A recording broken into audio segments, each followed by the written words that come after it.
Hey, good afternoon, folks. This is Clay with Clay's AC and Auto Repair and Clay Motion here in Grand Rapids, Michigan, and you're watching The Clay Way. If this video is helpful, please consider subscribing, clicking the notifications, sharing my videos, sending me them sweet-o thumbs up, sending me your nice comments, and if you got a question for me, automobile related, you're more than welcome to hit me up on Clay's AC and Auto Repair on the Facebook Messenger after you subscribed and clicked the notifications.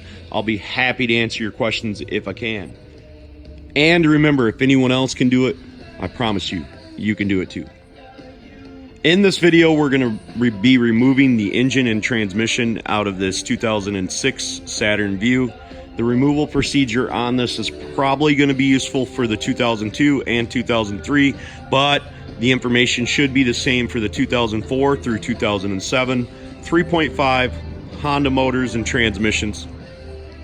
Please, I beg of you, when you find the spot of the video you're looking for, turn the volume down while you're working on your stuff and just let the video play on through. I greatly appreciate it.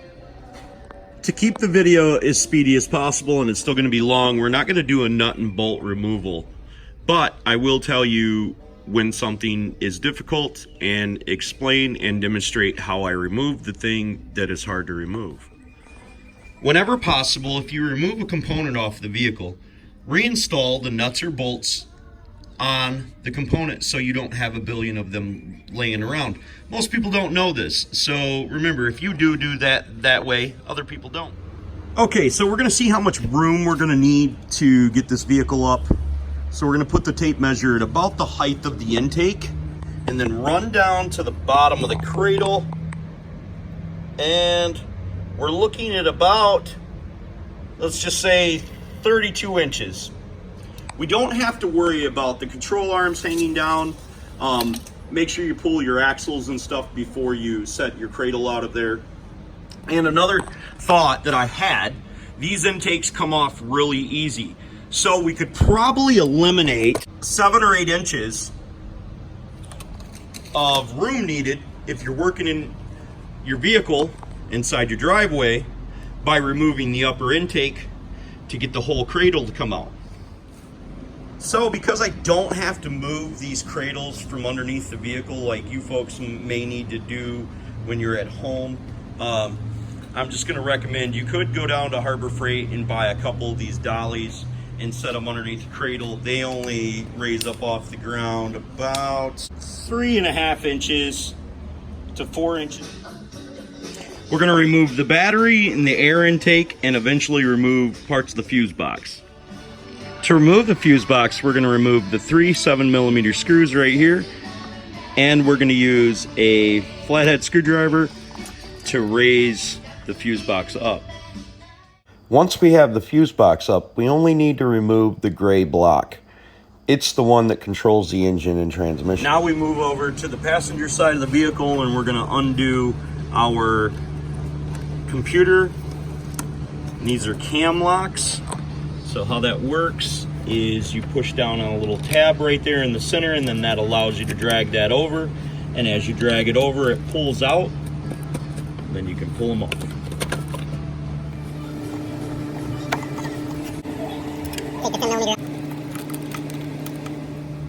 We will need to unclip the wiring loom from here and from down here. Now we need to drain the coolant out of it if you haven't already. I work from the bottom up to the top, so I've already done that. And I need to remove that hose right there. Now we're going to remove 2 10mm bolts securing our coolant reservoir on, and the 2 hoses and the electrical connector that holds the coolant reservoir to the side of the vehicle. So now we're going to go down here and undo the 13mm nut that holds part of our ground strap on. Now we're going to take out the 2 15mm bolts that hold our motor mount down. Now we're going to undo the... Now we want to go back and undo our 2 heater hoses that are connected to our firewall heater hose back here. Now we're going to go down here and we're going to remove the fuel lines. The fuel line has an outer clip on it that you slide this way and pull up, and then that allows you to get your fuel line disconnect remover tool in there.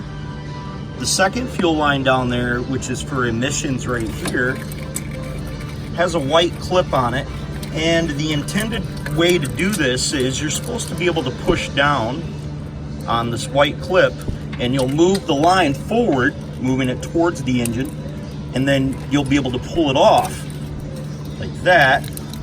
My clip was a little bit brittle and it broke. And then when you take this off, when you're using your fuel tool, it is much simpler to push towards the engine to release the clips and then pull the line off.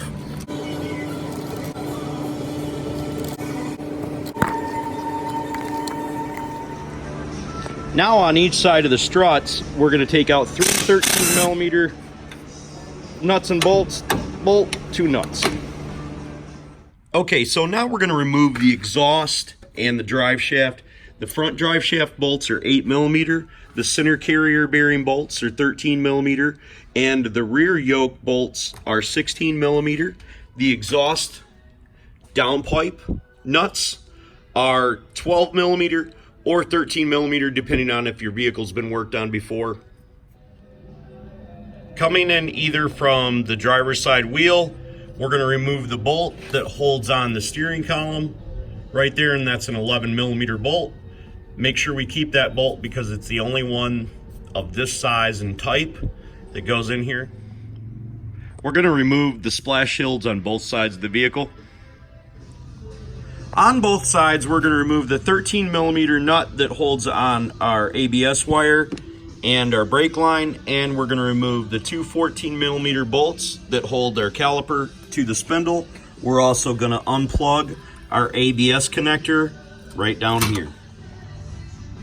It is very common for the 13mm bolt to break off inside the strut. You can use a zip tie to tie that back on when you go to reassemble. Hanging the caliper is a good idea. Okay, underneath we're going to remove 4 17mm bolts and 2 10mm bolts. Using a 19mm socket, we're going to turn our harmonic balancer clockwise and remove 8 10mm flywheel torque converter bolts. Evacuating the AC system, then using a 10mm wrench, we're going to remove the 10mm bolt that is up there holding the block onto the AC compressor. Okay, removing 7 14mm bolts that hold the transfer case on. We're also going to drain the transfer case with the 3/8 socket and extension.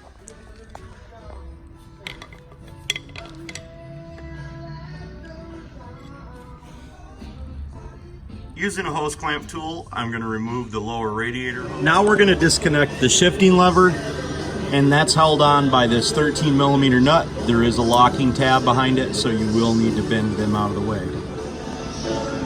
Okay, now we're going to take out the 10mm screws that hold down our bracket that holds on our transmission lines, and then we're going to undo the 22 or 21mm nuts that hold our transmission lines into the transmission.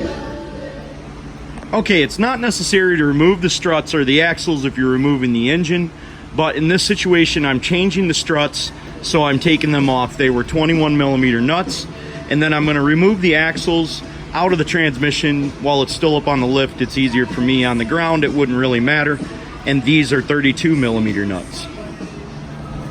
Now we're going to remove the 4 15mm bracket bolts on each side. We're going to leave these 18mm bolts that hold down our subframe until the very last bolts have been removed before we're ready to take out the cradle. Okay, once you remove the 4 18mm bolts, we're ready to start going up.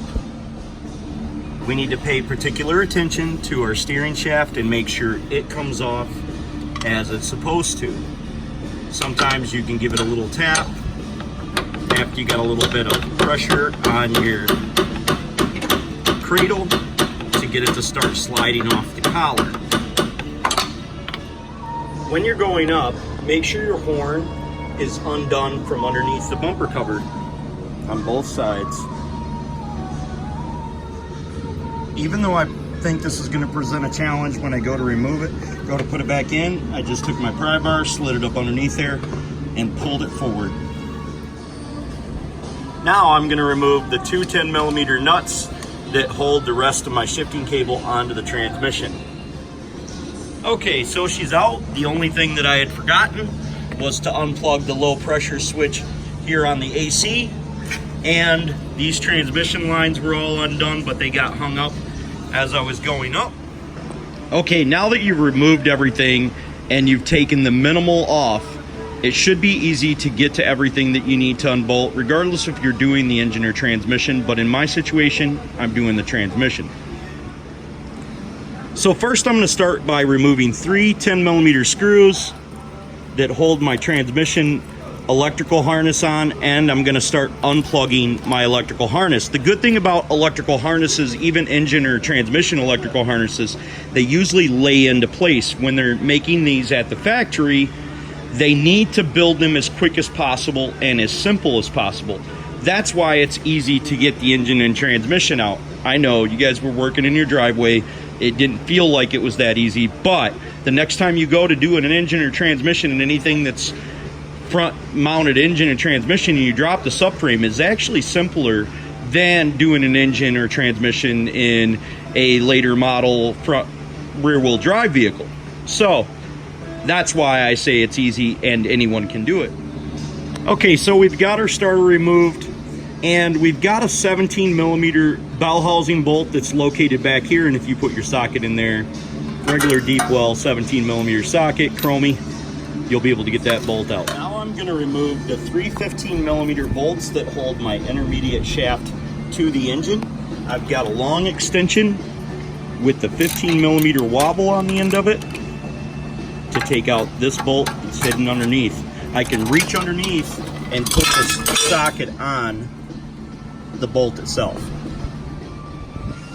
With all three bolts removed from the intermediate shaft bracket, I should be able to just reach in and pull the axle out of the transmission output shaft. Okay, we've got another hidden bell housing bolt that is straight down at the end of my socket and ratchet. I'm using a 3/8 on this one because I can't get the 1/2 inch to fit on the head of there without removing this mount right here, and I want to keep that on there so I don't have to support the engine and I can just pick the transmission right off. The bolt is located approximately right here, and if you reach your hand up underneath there, right here, you can actually put your fingertips on it and set your ratchet right on there. Okay, to remove this axle, we're just going to take a little pry bar like this, pop it in there, and pop it right out. Okay, now I'm going to completely remove this 15mm bolt on this motor mount and loosen these other three and this nut.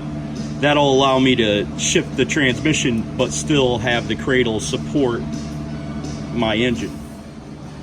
Now, because I'm going to reuse my mount on my other transmission, I'm going to remove all four 15mm bolts from here.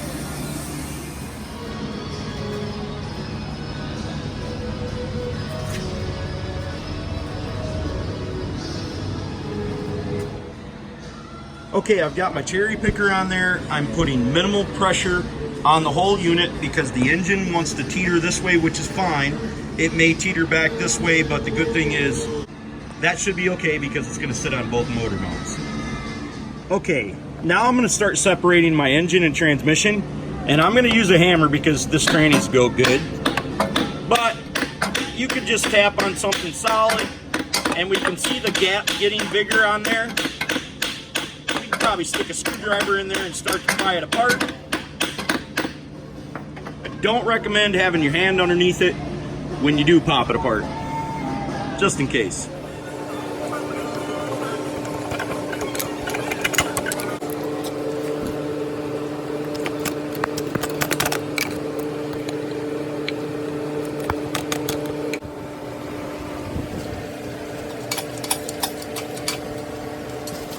Okay, so here's the situation that I'm running into. My torque converter is staying on my flywheel, so the input bearing right there, the bushing, the centering bushing, is staying stuck inside the pilot of the engine. I need to get that back in there and get the torque converter twisted and put in the right position. Okay, leaving pressure and prying against my flex plate right there and my flywheel. I was able to get it popped back, and I left pressure on the transmission jack. So now I should be able to heave this sucker out of here. And now it's out. So reinstallation is exactly the reverse, obviously. In my situation, I wished I would have chained it here and here and made like a TP type thing. But you know, we work with what we got, so we just do what we can when we can get it done. Hopefully this video was helpful. You'll consider subscribing, clicking the notification, sharing my videos, and giving me the big old thumbs up. If you got a question for me, hit me up on the Clay's AC and Auto Repair on the Facebook Messenger. I'll try to answer your automotive related questions. I surely can't help you with irritable bowel syndrome. And remember, if anyone else can do it, you can do it too. Don't be the next of them, be the very first of you. God bless and make it the best of days. This is the Clay Way.